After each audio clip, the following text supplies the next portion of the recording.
This is the Jamaica Information Service, the voice of Jamaica. You're inside Jamaica Magazine. Encouraging the information flow, sharing the news and views you need to know. We are building an informed Jamaica every day. Listening to what you say.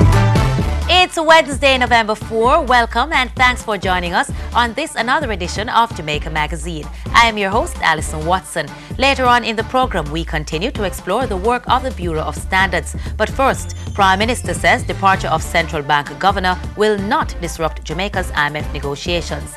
Acting Police Commissioner starts top cop job on November 7, and Jamaica signed MOU with Korea to accelerate land titling process. The news in detail after this break.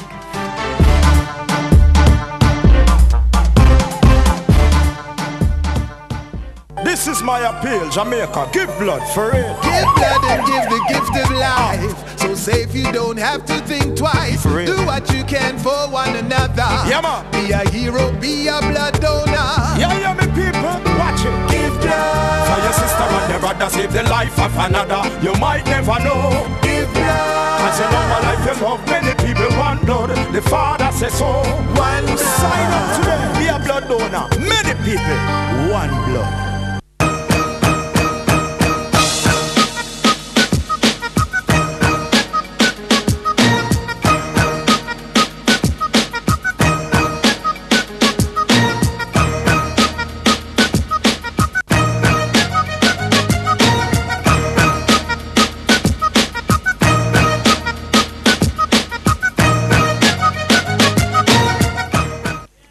Now the news. Brian Winter has been appointed Governor of the Bank of Jamaica, the BOJ, following the recent dismissal of Derek Latibodiere.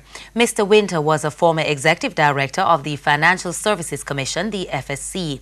Speaking in Parliament yesterday, Prime Minister Bruce Golding has sought to assure Jamaicans that the departure of Mr. Latibodiere will not interrupt Jamaica's IMF negotiations. The Prime Minister also took the opportunity to explain to the country the reason Mr. Latibodiere was dismissed. Andrea Chisholm has the details. It was a strange contract, the likes of which has not up to now been found anywhere else. Prime Minister Bruce Golding signaling the government's disapproval of the former BOJ governor's contract. Mr. Latibodiere's basic salary stood at over $11 million annually, but he could get an increase in line with public sector increases or by incremental adjustments based on his performance. As such, his basic salary was just over $14.5 million. In addition to his basic salary, the governor was provided with a fully maintained motor car, reimbursement for all fair and reasonable entertainment expenses for official purposes, group medical and life insurance coverage, and all benefits under the bank's pension scheme and all other benefits, both present and future, that are enjoyed by permanent employees of the bank. But the government was more concerned about the housing aspect of the contract. The contract states that the governor shall be provided with a fully furnished official residence, inclusive of household and gardening staff, and unlimited expenses for telephone, electricity, and water. In the absence of an official residence, however, the governor had to be paid rent and maintenance allowances for the house he occupied. The compensation package for the governor would now amount to $38,363,360, plus a fully maintained car, entertainment expenses, medical and life insurance, guaranteed pension, and all other benefits to which non-contracted service employees of the bank are entitled. Research shows, Mr. Speaker, that this package exceeds the compensation package for the chairman of the Federal Reserve Board of the United States. In moving forward, Mr. Golding says a new contract with more appropriate terms will be drafted for the incoming BOJ governor. For GIS News, I'm Andrea Chisholm.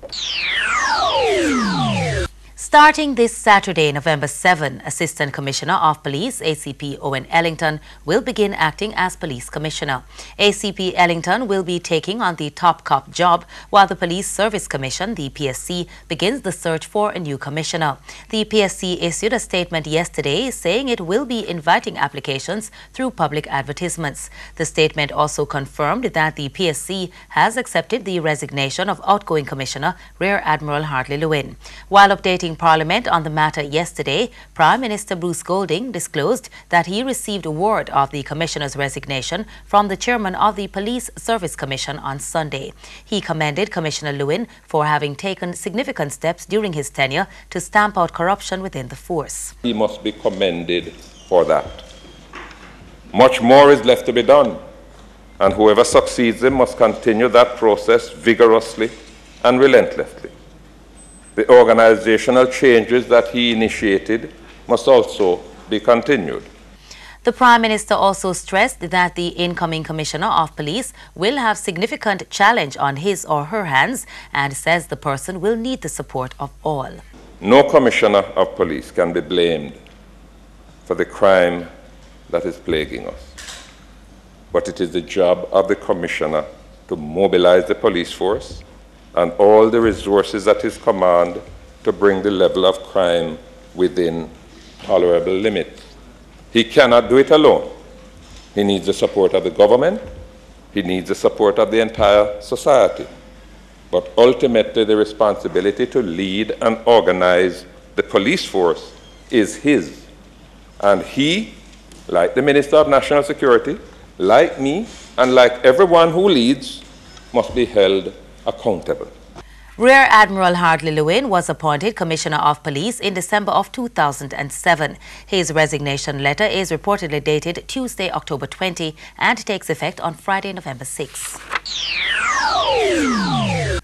The government of Jamaica, through the Office of the Prime Minister, signed a memorandum of understanding yesterday with Geoland Title Limited and Korea Cadastral Survey Corporation, KCSC, to accelerate the process of land titling in Jamaica. Speaking at the signing, Prime Minister Bruce Golding said land titling is particularly important to Jamaicans because land represents a powerful asset. However, he laments that there are still too many landowners who do not have a title.